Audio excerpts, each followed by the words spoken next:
Where am I? Oh.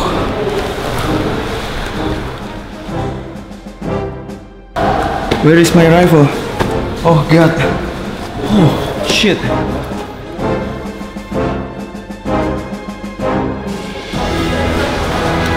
Oh. Looks like weapon store. Okay.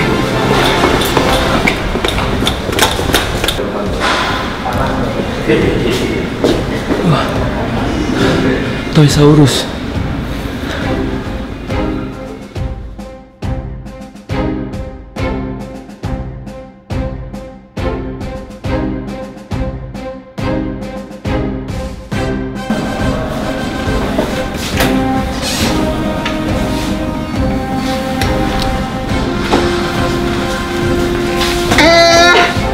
No, this is my rifle.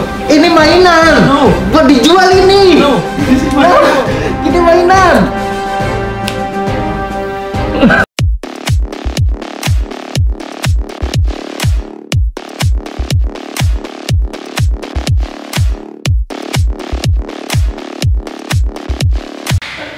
Halo, selamat gini hari. Kembali lagi dengan salah satu channel yang membahas tentang airsoft gun dan juga teman-temannya.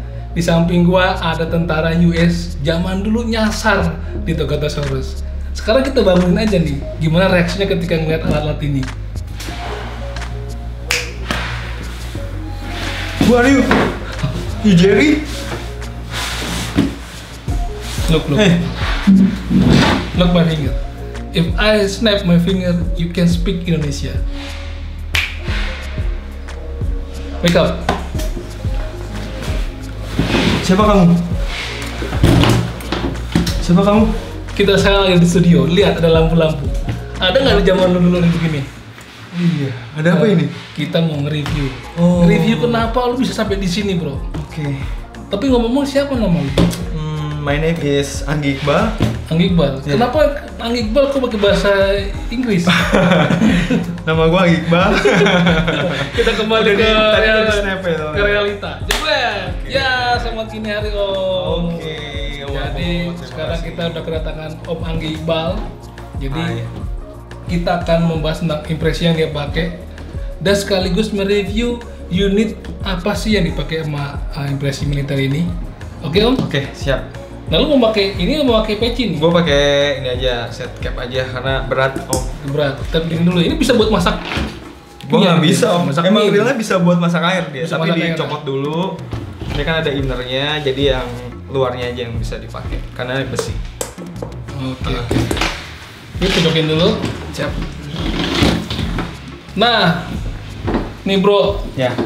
ini ceritanya lu pakai impresi apa nih? Bisa Oh. ceritain nggak nih sama teman-teman yang nonton, mungkin kali aja ada teman-teman yang lagi suka ngebangun impresi Perang Dunia Kedua, ngeliat lu jadi lebih termotivasi kan untuk bikin gearnya. Dan ya cerita dulu lah, nggak usah panjang-panjang dulu. Iya. Di sini gua impresi airborne om.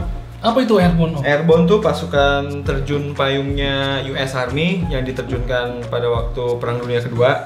Tepatnya di 1944 pada saat invasi sekutu besar-besaran ke Perancis, tepatnya di Normandy. Karena tuh kalau para troopersnya atau pasukan terjun payungnya tuh di malamnya tuh dia udah terjun 5 Juni dan nanti pada saat landing pasukan arminya melalui lautan itu di tanggal 6 Juninya. Jadi di garis belakang musuh diterjunin dulu para troopers yang gue impresikan sekarang. Terus di paginya itu baru pasukan kayak Second Ranger, 29 Infantry itu semua di. Jadi kayak misi bunuh diri juga nggak sih tuh kalau begitu? Sebenarnya itu kalau yang menurut gue sejarah baca om, itu emang udah direncanakan om. Jadi kan waktu itu kan Jerman tuh sulit dikalahkan gitu om. Nah itu pasukan sekutu jadinya bersatu di tanggal namanya missionnya tuh apa ya, Overlord kalau nggak salah om. Pasukan sekutu itu siapa aja? Itu ada dari Amerika, dari Inggris, dari Kanada, dan gue lupa dari mana lagi. Tapi itu sekutunya tuh banyak om. Nah Om, itu kayaknya gue pernah nonton filmnya. Apakah memang benar ada filmnya ya? Ya. Gue lupa ingat tuh filmnya apa? Betul, filmnya ada om, itu diadaptasi dari kisah nyata. Band of Brother, The Band of Brother. Di situ tuh dari mulai pada saat D-Day 6 Juni itu sampai saat terakhir di Eagle Nest itu tempat Hitler, villanya Hitler. Jadi kan perang dunia tuh yang sampai duluan di Berlin tuh pasukan merah atau Rusia. Nah, jadi di Band of Brother sampai di Eagle Nest saja atau villanya si Hitler itu di filmnya endingnya. Itu kalau tadi lu bilang pendaratan di laut kan, terus masuk ke daratan untuk menginfiltrasi penjagaan musuh. Ya. Nah itu kan ada juga film Saving. Saving, ya betul. Itu apakah itu memang belakangnya dari lu pasukannya atau gimana tuh? Itu yang ditugasin dari lautan Om. Dari 3 pantai tuh kalau nggak salah ada Omaha, ada Sword, di Normandy itu. Nah itu yang paling banyak makan korban di Omaha Beach itu Om, karena di situ emang yang saya baca tuh banyak veteran tentara Jerman yang posnya di situ gitu Om. Jadi sulit makan banyak korban, paling banyak di situ di Omaha Beach itu. Oh jadi lu yang terjun dari di belakang musuh dari atas ya, kan? Nah yang mereka itu dari lautan. Iya, yang naik bubut itu perahu semua. Nah, udah kita nggak usah pakai lama sejarahnya kan? Mungkin teman-teman lebih tertarik untuk bisa mengetahui apa detail-detailnya tentang apa yang lo pakai nih, dari mulai atas sampai ke bawah, ya kan? Oke. Siap belum nih? Oke, siap. Ya, pakai bahasa Indonesia. Oh. Bukan pakai bahasa Inggris kan? Bahasa Inggris. Jadi lu gue tinggalin, gue ada di belakang kamera, jadi lu biar bisa menjelaskan secara leluasa. Jadi gue ngambil gambar detail. Oke, siap. Untuk bagian headgear, di sini ada helm dengan tipe M1 helmet dari bahan besi.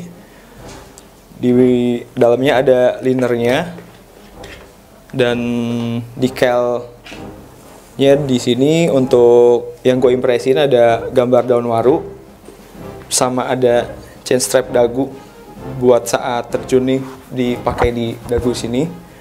Tapi pada saat selesai terjun ini bakal dibuang. Jadi hanya bagian ini saja yang dipakai.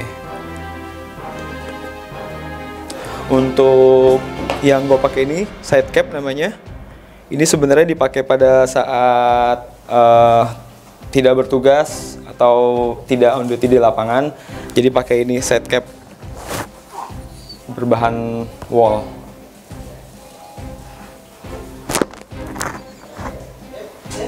Oke, untuk uniform di sini gue menggunakan M42 dengan pangkat private. Di sini ada lambang Screaming Eagle-nya, lambang kesatuan. Terus di sini ada penanda ya, sebenarnya penanda kalau dikhawatirkan tuh Jerman pada saat Perang Dunia Kedua menggunakan gas beracun. Jadi bila ada tanda Jerman menggunakan gas beracun ini akan berubah warnanya.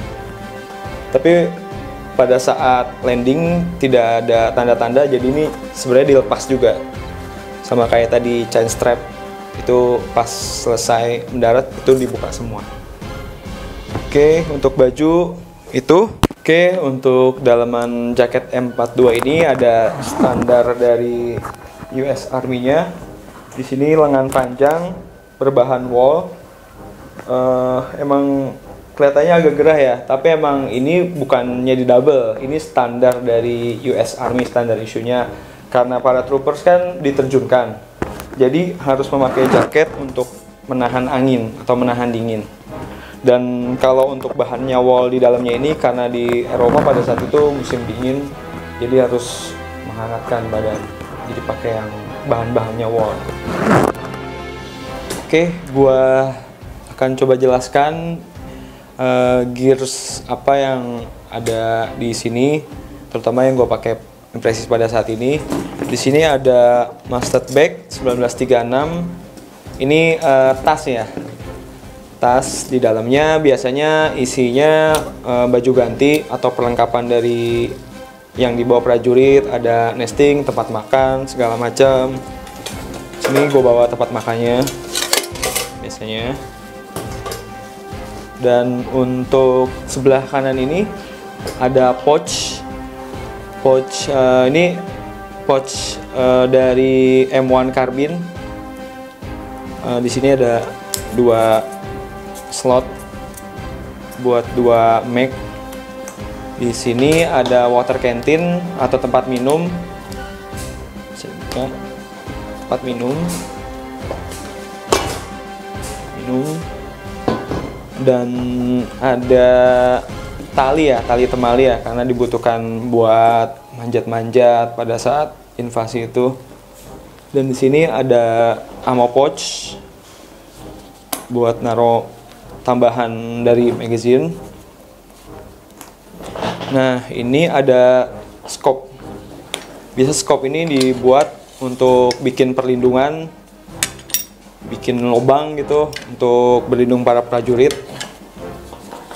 Dan terakhir ada medic pouch, biasanya first aid dari pribadi para tentara.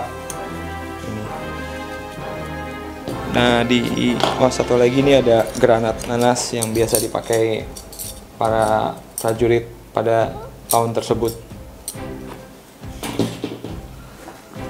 Oke, untuk gears mungkin itu aja penjelasan dari gua. Untuk secondary handgunnya, di sini gua pakai tipe M1911 standar dari United States Army pada saat Perang Dunia Kedua. Ini bisa lu dapatkan juga di Toys R Us di STC lantai 2 Jakarta Pusat.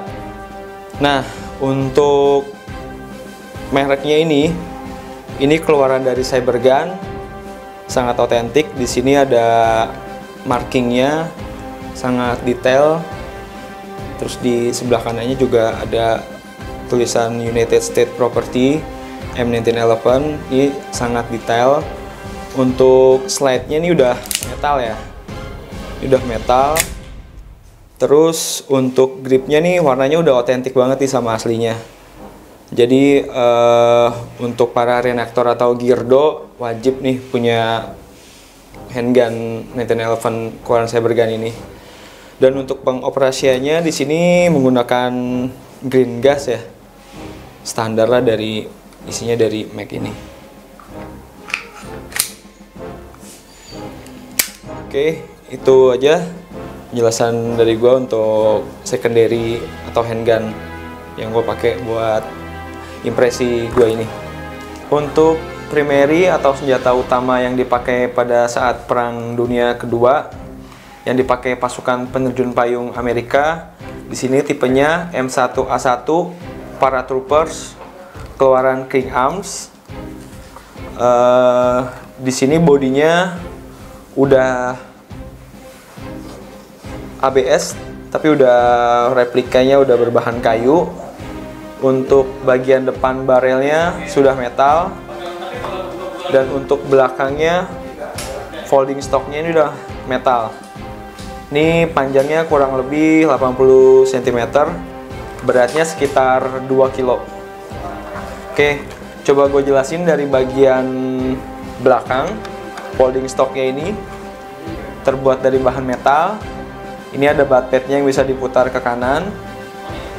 Dan di sini ada pelindungnya dari berbahan sintetis nih, kulit sintetis.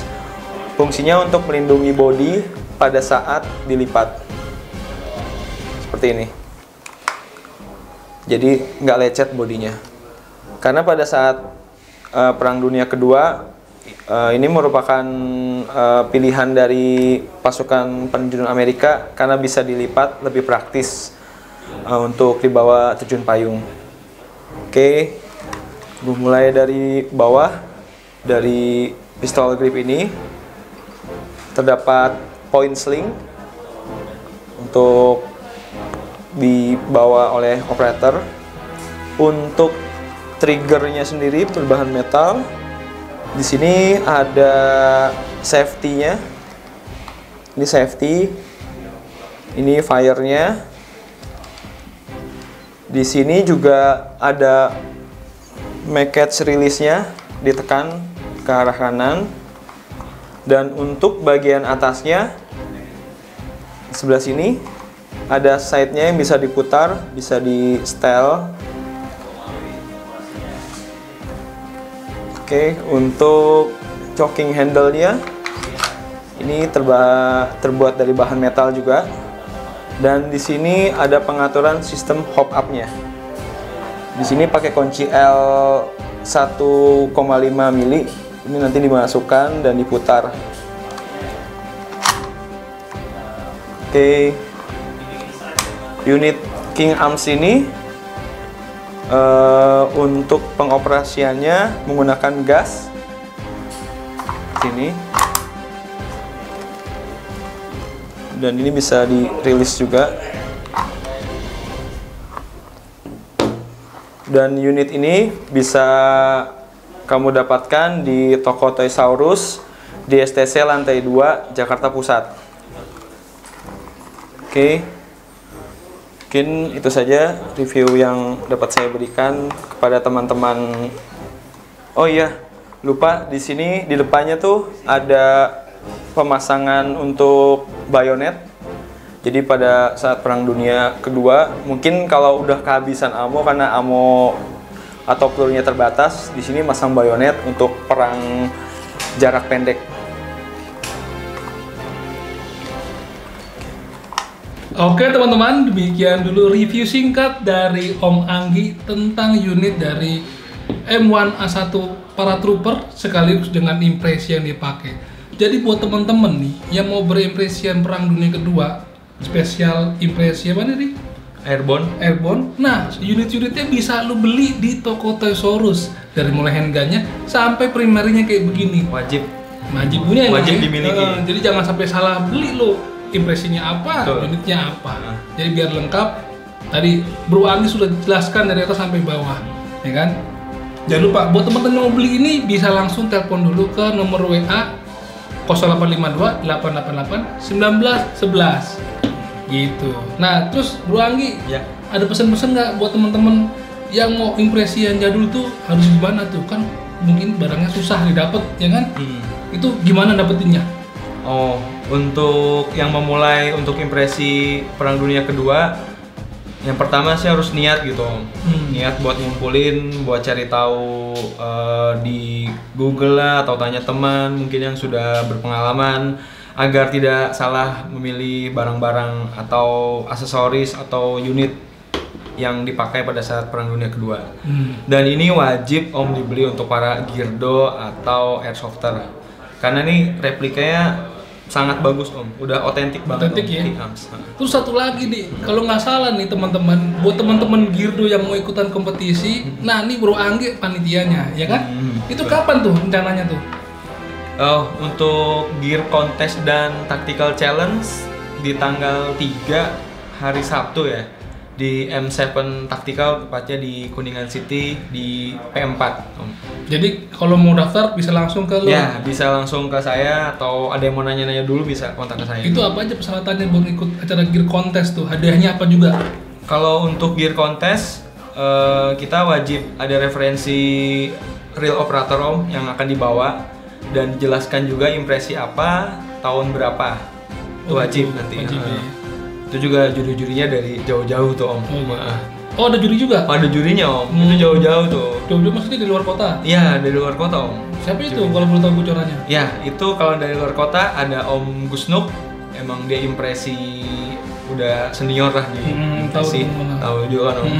Dan ada Hendra JS. Itu Om Hendra dari juga tetap? ya, Om Hendra Wah. berdua sama Om Gusnuk. Jadi buat teman-teman yang ngerasa geardo udah mulai keren dan terkumpul, harus wajib ikut tuh eventnya di M7 Tactical Kuningan City lantai P4. P4. Hadiahnya apa katanya umroh, Hendri? Bukan ya? Wah, bukan. rahasia hadiahnya. Oke, demikian dulu review singkat dari ngobrol kita sama Bro Anggi. Sampai jumpa di video impresi dan review airsoft di toko Toysaurus selanjutnya. Dadah. Thank you, Mabo.